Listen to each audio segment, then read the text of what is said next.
Today, we are going to walk through how to configure the TNSP-3 Incident Training Summary flow. This is the one we use every day to send updated trainee summaries to the plan's chiefs prior to their planning meeting. I'll pause a couple times for questions, so feel free to jump in or drop something in the chat. Again, I appreciate you guys hopping on for this.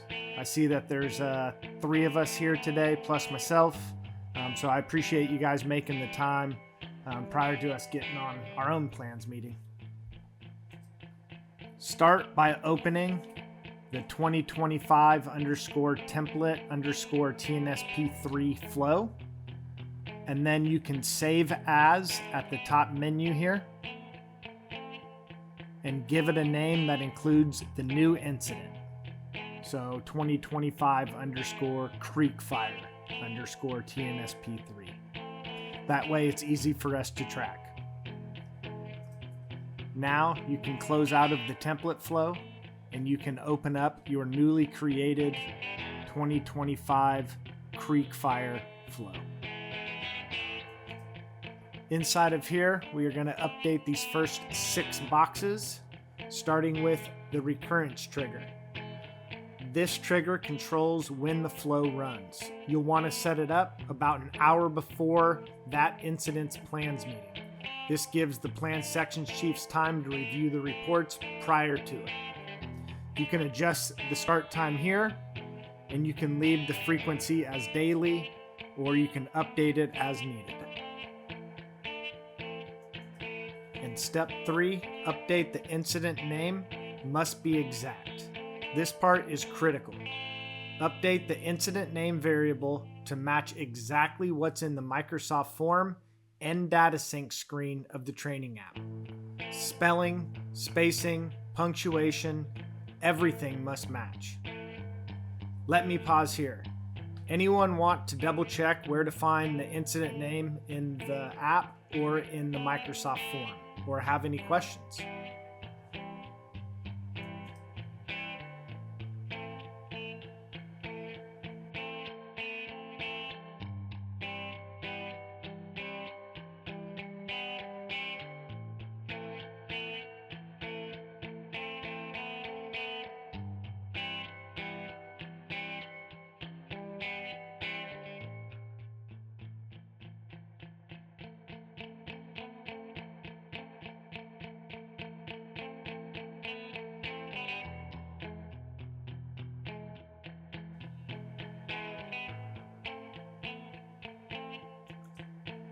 Okay, and moving on to step 4, updating the email variables.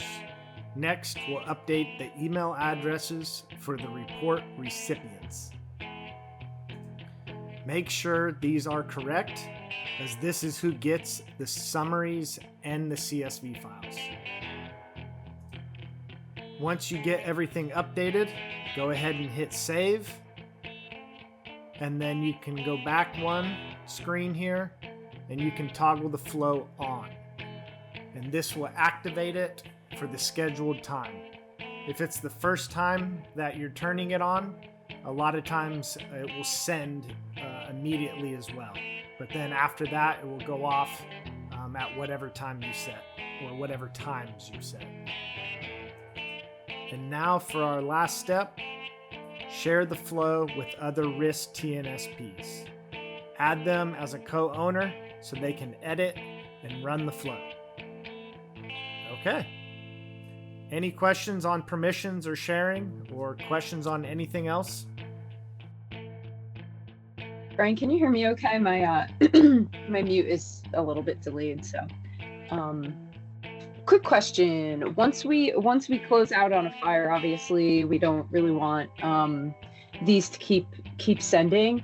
Do we delete the flow? Do we just kind of mark it as inactive, or just stop the flow from happening? Do we rename it and kind of use that template for another fire in the future? What's our preference here? Great question. So what I do is I will just turn off the flow as soon as it's done. And then when it's time for the next fire, sorry, I'm clicking all over. So let's say Willow Creek finishes up, then I will turn off the flow. And then once we get another fire, I will just rename this one and update the information inside of it so that I don't have a whole bunch of just off dead flows.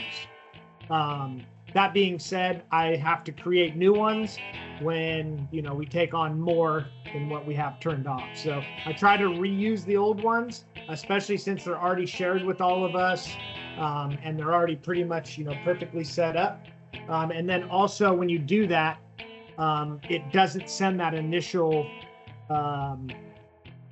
thing when you turn it back on. Since we've already had this one, if we turn it on now, it won't send a message. So it avoids that part too. Okay, cool. And then I'm assuming that, say we're going to keep a fire, but they're transitioning and we've got a new plans chief. We're just going to go in, keep everything the same, and just edit that one section where we're entering their email, correct? Yep, just the email and the team's notification. Okay, perfect. All right, now let's take a look at what is included in the email and the team's notification. So here's what the email looks like when it goes out. It includes the incident name, the date, total trainees checked in, active versus demobbed, functional area breakdowns, priority trainees by region, and then there's a full HTML table of active trainees along with a CSV file. Also, they get this Teams card so they can just have a quick reference as well. And that's the full walkthrough of the flow. Once you've done it a couple times, it'll take you less than 5 minutes to set one up. And then we've also created a checklist and a little cheat sheet as well that we can attach to this and send out. All right, I'm going to pause here for final questions before we wrap up.